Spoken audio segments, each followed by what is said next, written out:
Berapa atasanmu sanggup memberi gaji sehingga begitu enteng kau tinggalkan solatmu?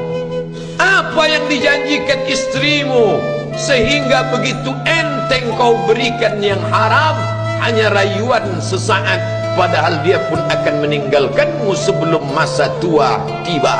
Apa yang dijanjikan anak-anakmu? Ayah, kami akan menjagamu di hari tuamu nanti, maka berikan kami yang kami inginkan. Belikan kami rumah yang besar, belikan kami kendaraan yang mewah.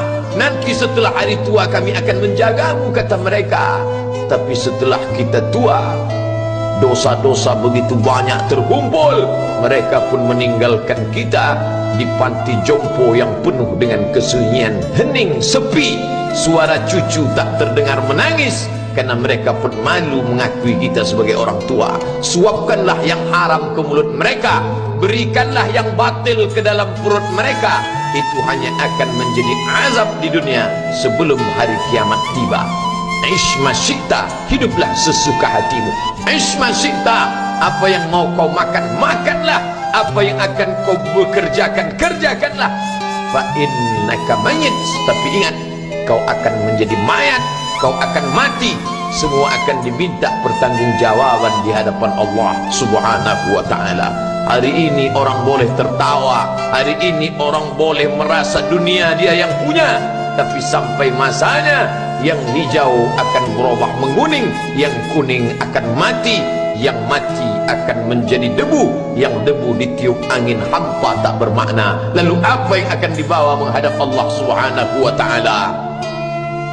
Amal saleh.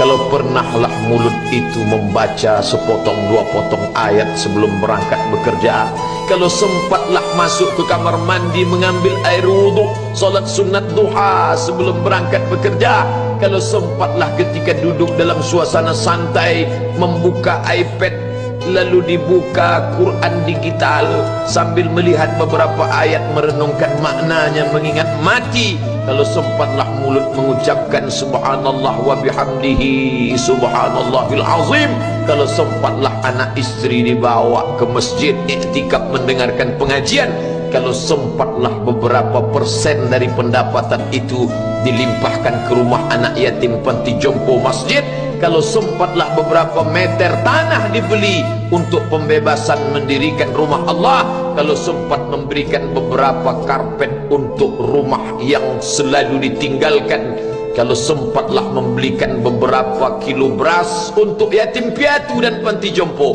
itulah yang akan menolong di hadapan Allah. Adapun rumah besar dengan beberapa semen, dengan beberapa busi yang banyak, semua akan menjadi tinggal kenangan. Mereka akan menjual, membagi-baginya. Tanah yang dulu harganya semeter 100.000 sekarang sudah menjadi 5 juta. Mereka akan bagi-bagi itu semua kepada ahli waris. Lalu kita hanya membawa 3 helai kain tipis yang tidak berjahit, dan itu semua menjadi milik orang. Kalau dulu mereka kita didik dengan pendidikan yang baik, di tengah malam mereka bangun menetes air matanya, lalu dia berdoa, Rabbighfirli wa liwalidayya warhamhuma kama rabbayani shaghira, seperti tetesan embun di tengah gurun Sahara yang panas. Kalau sempatlah mereka berdoa, Allahumma ighfir lahu warhamhu wa'afihi wa'fu anhu, maka mengalirlah air yang sejuk ke tenggorokan yang kering. Kalau sempatlah mereka membeli makanan, diundangnya anak yatim, diusapnya kepala, ya Allah, terimalah sedekahku ini untuk almarhum ayahku, almarhumah bundaku. Aku tak dapat membalas budi baik mereka, ya Allah, mereka sudah mendahului aku. Maka akan mengalirlah itu sebagai perlipur lara di tengah alam barzakh sementara kiamat tiba. Tapi kalau mereka hanya dididik dengan keduniawian, dididik dengan kemewahan, disumbat mereka dengan materi, tak pernah diingatkan pada mati. Ketika kita mati, mereka pun juga akan mati perasaan ingatannya. Paling celaka lagi, mereka mengingat kita dengan mengantarkan bunga, mereka mengingat kita dengan pakaian hitam, mereka mengingat kita dengan suara musik. Mereka mengingat kita dengan memajang foto kita besar-besar di dalam rumah, dan itu hanya menjadi penghalang rahmat Allah turun. Tidak berkesan sedikit pun. Mereka sedang menyangka kalau dinyanyikanlah lagu kesenangan kita, terobat rindu hatinya. Kalau dipajangnya foto kita, dilingkarkannya karangan bunga, puas rindunya. Padahal itu tidak membuat pengaruh apapun kepada kita di alam barzakh. Maka sayang, buatlah sayang yang mengingatkan sesudah mati. Kalau rindu, buatlah kerinduan yang membuat dia akan tetap mengalir sebagai satu amal sesudah kematian. Idza matal insan, kalau manusia mati, inqata'a, dulu rajin membaca Quran, berhenti. Dulu rajin salat tahajud, berhenti. Dulu rajin menghatamkan segala yang baik-baik, berhenti. Tapi ada yang tetap mengalir. Di antara yang mengalir itu adalah shadaqatun jariyah. Sempat membelikan beberapa bungkus nasi, nampak orang tua di panti jompo menyuap nasi itu, menggeletar tangan mereka karena usia lanjut, menetes air mata. Kita bukan sedang melihat orang tua, kita bukan sedang melihat orang lain.